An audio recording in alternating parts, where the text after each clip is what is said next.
കണ്ട കണ്ട പങ്കായത്തിന് അടിച്ച പോലത്തെ പാട് കണ്ട ചുടുകാരക്കിഴി ബെസ്റ്റാ. ഈ ഒരു പാടേ ഉള്ളൂ. എന്താ പോരെ? അല്ല, അവന്റെ അടിയുടെ ഒരു ഊക്കനുസരിച്ച് ഒരു 5-6 എണ്ണെങ്കിലും കാണേണ്ടതാ. കണ്ടാ അത്രയും കാണാത്തതിൽ നിനക്ക് വലിയ വിഷമോ അല്ലയോ? അല്ല സർ, ഒരെണ്ണമെങ്കിലും കണ്ടല്ലോ എന്നുള്ള സന്തോഷമേ ഉള്ളൂ. അല്ല, ഞാൻ ഉദ്ദേശിച്ചത് ഒരെണ്ണം അല്ലേ ഉള്ളൂ എന്നാ. പോയി നീ അങ്ങനെ അധികം ഉദ്ദേശിക്കല്ലേ. ഡിസ്റ്റർബൻസ് ഉണ്ടാക്കാതെ പോ. തല്ല് കിട്ടിയതല്ലേ. മിനിസ്റ്റർ അല്പം റിസ്ക് എടുക്കട്ടെ. റിസ്ക് അല്ല പിന്നെ തെറ്റിച്ചേ പറയൂ. ആ യൂത്ത് വിങ്ങിന്റെ വിജയനും പങ്കജാക്ഷനും വന്ന് കാണാൻ നിൽക്കുന്നു. എന്തോന്ന് അടിയുടെ പാടോ? അല്ല സാറിനെ ഒരു ഊത്തിനെ ഇങ്ങോട്ട് കയറ്റി വിടണ്ട. ഓ, IG പോയോടോ? ഇല്ല, TV ന്യൂസ് കണ്ടോണ്ടിരിക്കുക. ഇപ്പൊ കുറച്ചുകൂടി സ്ലോ മോഷനിലാ കാണിച്ചോണ്ടിരിക്കുന്നത്. അടി കൊണ്ട് സാറിങ്ങനെ പറന്നു വീഴുന്ന ആ കുന്ത്രാണ്ടോ അടിച്ച് പൊട്ടിക്കണോ? മനുഷ്യനെ നാണം കെടുത്താൻ വേണ്ടി ഓരോരുത്തന്മാര് കച്ച കെട്ടി ഇറങ്ങിയിരിക്കുക. തെണ്ടികള് പാട്ടികള്. താൻ പൊട്ടിക്കണ്ട, ചെന്ന് ഓഫ് ചെയ്യ്. ചെല്ല്. അവന്മാർക്ക് ചാകരയല്ലേ കിട്ടിയേക്കണത്. ചാകര. അതാരാ? ഹലോ, അതേടാ ഞാൻ തന്നെ. നീ എന്നാ ഈ പറയുന്നത്? മന്ത്രിയാവുമ്പോ അങ്ങനെ ചെളിവാരി അറിയാൻ പലരും കാണും. അസൂയ അല്ലാണ്ടെന്താ? നിന്റെ ചേട്ടനെ കുറിച്ച് നിനക്കറിയാമേലേ? തികഞ്ഞ ഒരു ഗാന്ധിയനായ നടേശൻ അങ്ങനെ ചെയ്യുമെന്ന് നീ കരുതുന്നുണ്ടോ? എന്താ പറഞ്ഞു TV കണ്ടെന്നോ? ചുമ്മാ ക്യാമറ ട്രിക്ക്. ശരി. ഓ, ഈ TV കാരന്മാരെ കൊണ്ട് തോറ്റ്. ലണ്ടനിൽ നിന്ന് ദിനേശനാ. എനിക്ക് മനസ്സിലായി. ലണ്ടനിൽ ഡ്യൂപ്ലിക്കേഷനോ ദിനേശനല്ലേ? തെറ്റിയല്ലേ? തെറ്റി. ഒരു വാക്ക് നേരെ പറയാൻ അറിഞ്ഞൂടാ. പ്രധാനമന്ത്രിയാവാനാ മോഹം. ഡ്യൂപ്ലിക്കേഷൻ അല്ലടോ, ഡെപ്യൂട്ടേഷൻ. ഉദ്ദേശിച്ചത് അത് തന്നെയാണ്, പക്ഷെ സ്പെല്ലിംഗും തെറ്റിപ്പോയി.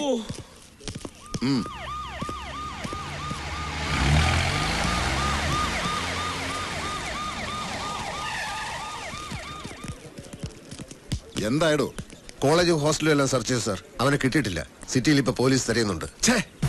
നാട് മുഴുവൻ മിനിസ്റ്ററുടെ പാർട്ടിക്കാർ പ്രക്ഷോഭം തുടങ്ങിയിരിക്കുക. കോവളത്ത് 3 ബസ്സുകൾ കല്ലെറിഞ്ഞ് തകർത്തിട്ടുണ്ട്. കൊല്ലത്ത് പോലീസ് ജീപ്പും കത്തിച്ചു. TV ചാനലുകാർ ആ ചെക്കൻ മിനിസ്റ്റർ എടുത്തിട്ട് തല്ലുന്നത് റിപ്പീറ്റ് ചെയ്ത് കാണിച്ചുകൊണ്ടിരിക്കുക. കരാറ്റെ പഠിച്ചത് കൊണ്ടാണ് അവന് ചാടി വീണ് ചവിട്ടാൻ പറ്റിയത്. ഈ മിനിസ്റ്റർ അല്പ കരാറ്റെ പഠിച്ചിരുന്നെങ്കിൽ അവന്റെ ഇടി കൊണ്ട് തെറിച്ച് വീഴില്ലായിരുന്നു. ഇപ്പൊ മിനിസ്റ്റർക്ക് എങ്ങനെയുണ്ട് സാർ? കുഴപ്പമൊന്നുമില്ല, പക്ഷെ ഒരാളെയും കാണാൻ കൂട്ടാക്കുന്നില്ല. ഡോക്ടേഴ്സിനെ പോലും അലോ ചെയ്യുന്നില്ല. ആരും വേണ്ടെന്ന് പറയുന്നത്. ആകെ നാണക്കേടായില്ലേ? ആ MLA തങ്കപ്പനും PAയും കൂടി ആവി പിടിച്ചോണ്ടിരിക്കുക.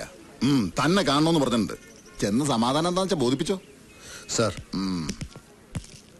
കമ്മീഷണർ സാറേ, ഞങ്ങളുടെ മിനിസ്റ്ററെ തല്ലിയവനെ നിങ്ങൾ പിടിച്ചില്ലെങ്കിൽ ഞങ്ങൾ പിടിക്കും. അവന്റെ അമ്മയെ മിനിസ്റ്റർ അദ്ദേഹം മാനം കടത്തി പറഞ്ഞല്ലേ നടക്കുന്നത്.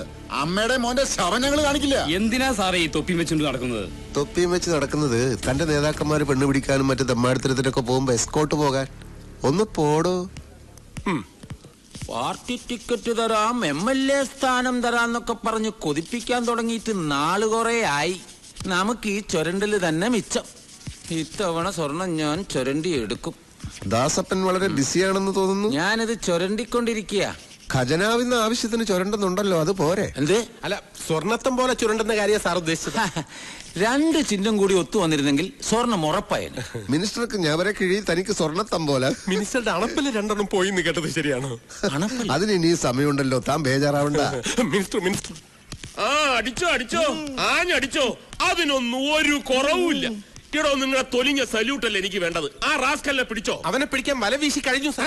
വിരിപ്പോലെ വിരിച്ച് കാത്തിരുന്നിട്ട് കാര്യമൊന്നുമില്ല.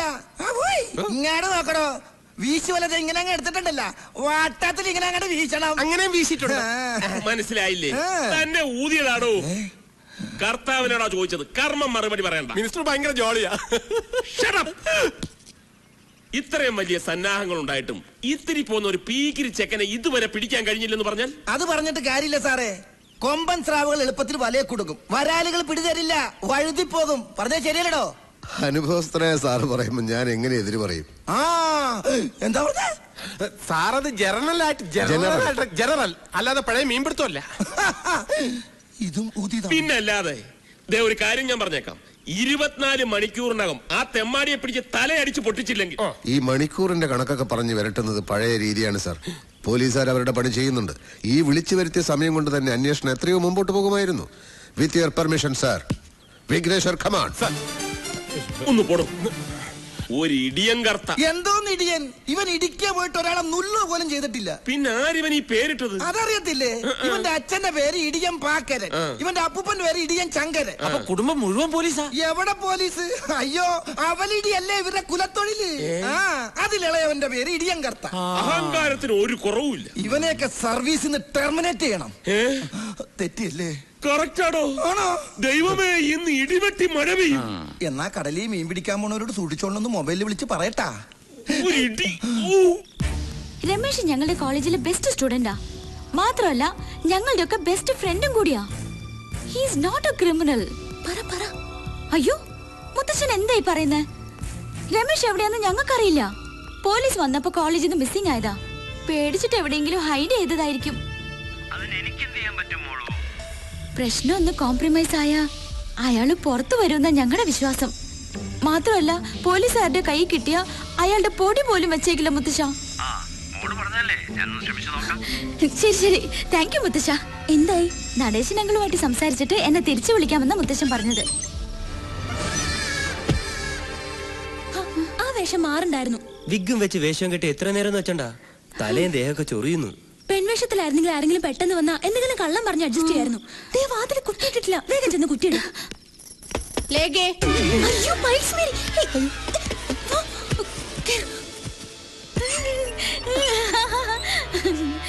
എന്താ രണ്ടുപേരുടെ മുഖത്തൊരു പരിഭ്രമം? അങ്ങനൊന്നുമില്ല മാഡം, ഞങ്ങൾ രണ്ടുപേരും സീരിയസ് ആയിട്ട് ഒരു മാറ്റർ സംസാരിക്കായിരുന്നു. അല്ല, ഇനി ആ ഇടിയാൻ കർത്താ പറഞ്ഞ പോലെ ആ ചെറുക്കനെ ഞാൻ ഇതിനകത്ത് ഒളിപ്പിച്ച് വെച്ചിട്ടുണ്ടോ? ഞങ്ങളോ? മാഡത്തിന് ഞങ്ങളെ വിശ്വാസമല്ലേ? വിശ്വാസമില്ല എന്നിട്ടല്ല, ഇപ്പോഴത്തെ പെൺപിള്ളേരുടെ കാര്യല്ലേ. അപ്പൊ മാഡത്തിന് ഞങ്ങളെ സംശയമുണ്ട്. എങ്കിൽ മാഡം ഞങ്ങളുടെ റൂം എല്ലാം ചെക്ക് ചെയ്യണം. ചെക്ക് ചെയ്തേ പറ്റൂ. വേണ്ട, ചെക്ക് ചെയ്യേണ്ട കാര്യമൊന്നുമില്ല. ഈ മേരി പയസിന്റെ കണ്ണു വെട്ടിച്ച് ഒരു പൂച്ച കുഞ്ഞിനെ പോലും ഈ ഹോസ്റ്റലിനകത്ത് ഒളിപ്പിച്ചു വെക്കാൻ ധൈര്യമുള്ള ഒറ്റ അവളുമാരും ഇന്നോളം ജനിച്ചിട്ടില്ല. I am proud of it. അത് ശരിയാ. നിങ്ങളോട് പറയാൻ വന്ന കാര്യം ഞാൻ പറഞ്ഞില്ലല്ലോ. എന്താ മാഡം? ആ രമേശിന്റെ വീടിന് നേരെ നടേശ മിനിസ്റ്റർ പാർട്ടിക്കാര് കല്ലെറിയുകയും അവന്റെ അമ്മയെ കുറെ ചീത്ത വിളിക്കുകയും ചെയ്തു അത്രേ. അവരെ ഇപ്പൊ BP കൂടി സിറ്റി ഹോസ്പിറ്റലിൽ അഡ്മിറ്റ് ചെയ്തിരിക്കുകയാണ്. മാഡം ഇതെങ്ങനെ അറിഞ്ഞു? TV ന്യൂസിൽ പറഞ്ഞതാ. ഓർത്താ വലിയ കഷ്ടം അവരുടെ കാര്യം. പ്രസാദ് കൺസ്ട്രക്ഷൻസ് എന്ന് പറഞ്ഞാ എന്തൊരു വലിയ കമ്പനിയായിരുന്നു. ബെൻസ് കാറും കൊട്ടാരം പോലത്തെ വീടും ഒക്കെ ഉണ്ടായിരുന്നവരാ. പക്ഷെ ആരും അങ്ങനെ ബിസിനസ്സിൽ ചതിച്ചു. അവസാനം കടം കയറി കേസും ജപ്തിയൊക്കെ ആയപ്പോ പാവം സൂയിസൈഡ് ചെയ്തു. ഏതായാലും ആ TV ന്യൂസ് കേട്ടത് പിന്നെ ആകെ ടെൻഷനായി. ഇന്നിനിപ്പോ കിടന്നുറങ്ങാൻ പറ്റും തോന്നില്ല. നിങ്ങൾ കിടന്നോ?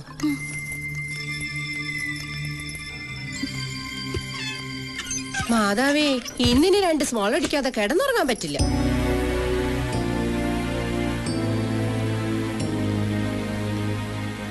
എനിക്ക് എന്റെ അമ്മ ഉടനെ കാണണം. ദേവി, നിങ്ങൾ എന്നെ സഹായിക്കണം. മുത്തച്ഛൻ ആ മിനിസ്റ്ററുമായി സംസാരിച്ചിട്ട് ഉടനെ തിരിച്ചു വിളിക്കാമെന്ന് എന്നോട് പറഞ്ഞത്. എന്തെങ്കിലും ഒരു തീരുമാനമായിട്ട് നമുക്ക് പോകാം. ശരിയാ, ഇപ്പൊ സിറ്റിയിലേക്ക് ഇറങ്ങുന്ന റിസ്ക്. എന്നെ പോലീസ് പിടിച്ചോട്ടെ, പക്ഷെ എനിക്ക് എന്റെ അമ്മയെ കണ്ടേ പറ്റൂ. രമേശ്, ഡോണ്ട് ബി സിലി. പോലീസിന്റെ കയ്യിലെങ്ങാനും നിന്ന് കിട്ടിയാലുള്ള അവസ്ഥ അറിയാലോ. എന്തായി മുത്തച്ഛ? ഹേയ്, ഒരു രക്ഷയില്ല മോളൂ. അവൻ അവന്റെ ബംഗ്ലാവിൽ ഒഴിച്ചിലും പിടിച്ചിലുമായിട്ടൊക്കെ ഇരിക്കുക. ആ ചെക്കനെ കയ്യിൽ കിട്ടിയാൽ ഒന്നുകിൽ പോലീസുകാർ കൊല്ലും, അല്ലെങ്കിൽ പാർട്ടിക്കാർ കൊല്ലും എന്ന അവസ്ഥയാ. മുത്തച്ഛൻ പറഞ്ഞ നടീശനങ്ങൾ കേക്കില്ലേ? ഇല്ല, ഒരു കോംപ്രമൈസിനും അവൻ വഴങ്ങുന്നില്ല. അവനെ സ്റ്റേജിലിട്ട് ഫുട്ബോൾ പോലെ തട്ടുന്ന TV-കാരിങ്ങനെ റിപ്പീറ്റ് ചെയ്ത് കാണിച്ചുകൊണ്ടിരിക്കുകയല്ലേ. അത് കണ്ടിട്ടാ പാർട്ടിക്കാർ ഇളകുന്നത്. കൊണ്ടുവന്ന ഞാനാണെങ്കിലും അവനിപ്പം മറ്റവന്മാരുടെ കൂട്ടുകക്ഷിയല്ലേ. 15 വർഷം മുഖ്യമന്ത്രിയായിരുന്നു പറഞ്ഞിട്ട് കാര്യമില്ല മോളൂ. മുത്തശ്ശൻ ഇപ്പൊ അധികാരത്തിലല്ലല്ലോ. പിന്നെ മോളിക്കാര്യത്തിൽ വേണ്ടാത്ത റിസ്ക് ഒന്നും എടുക്കണ്ട കേട്ടോ. എന്തു പറഞ്ഞു മുത്തശ്ശൻ? No scope. സാരില്ല, നമുക്ക് നേരിട്ടൊന്ന് പോയി സംസാരിക്കാം. മുത്തശ്ശനോടോ? നോ, മിനിസ്റ്ററോട്. നമ്മൾ ഒറ്റ കയ്യിലെടുത്ത് പോവാനോ? എന്തായാലും പിടിച്ച് തിന്നോ? നമുക്കൊന്ന് ട്രൈ ചെയ്യാം. ഏതായാലും ഈ പ്രശ്നം തീരാതെ രമേശ് ഇവിടുന്ന് വെളിയിലിറങ്ങിയ ശവം പോലെ അവന്മാര് തിരിച്ചു തരില്ല. മാത്രമല്ല, നമുക്ക് എത്ര സമയം രമേശിനെ ഇവിടെ ഒളിപ്പിക്കാൻ പറ്റും? എന്നാലും നീ എന്തേ പറയുന്നേ?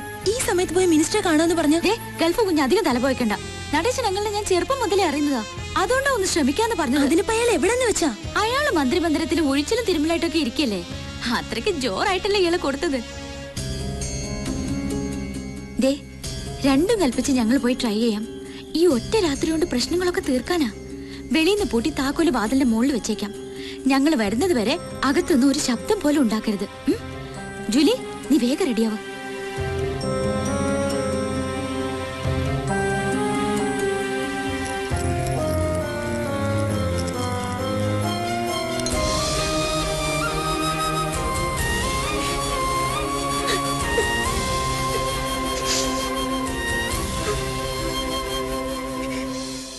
പേടിക്കാനൊന്നുമില്ല. തൽക്കാലം വേറെ ഒന്നും ആലോചിക്കണ്ട, റിലാക്സ് ചെയ്യും. പറഞ്ഞത് കേട്ടില്ലേ, മനസ്സിന് വിഷമം കൊടുക്കാതിരുന്നാ മതി. എന്ത് വന്നാലും നമ്മൾ സഹിച്ചല്ലേ പറ്റുള്ളൂ. പടച്ചോ നമ്മളങ്ങനെ കൈവിടൂല. റസ്യ, നീ ആ കഞ്ഞി എടുത്തു കൊടുക്ക്. എനിക്കൊന്നും വേണ്ട കാതൃക്ക. കഴിക്കാതിരുന്നാൽ എങ്ങനെ? അസുഖം ഭേദാവണ്ടേ? എനിക്ക് എന്റെ മോനെ ഒന്ന് കണ്ടാ മതി. പോലീസുകാര് കോളേജിൽ നിന്ന് കുറെ കുട്ടികളെ പിടിച്ചോണ്ട് പോയെന്ന് കേട്ടു. രമേശിനെ അവര് പിടിച്ചിട്ടുണ്ടാവോ കാതൃക്ക? അവനെ എങ്ങാനും അവരുടെ കൈ കിട്ടിയിട്ടുണ്ടെങ്കിൽ. ഇങ്ങനെ കരഞ്ഞ അസുഖം കൂട്ടണ്ട, നമുക്ക് അന്വേഷിക്കാലോ. ഞാൻ ആ പ്രിൻസിപ്പാൾ അച്ഛനൊന്ന് കണ്ടിട്ട് വരാം.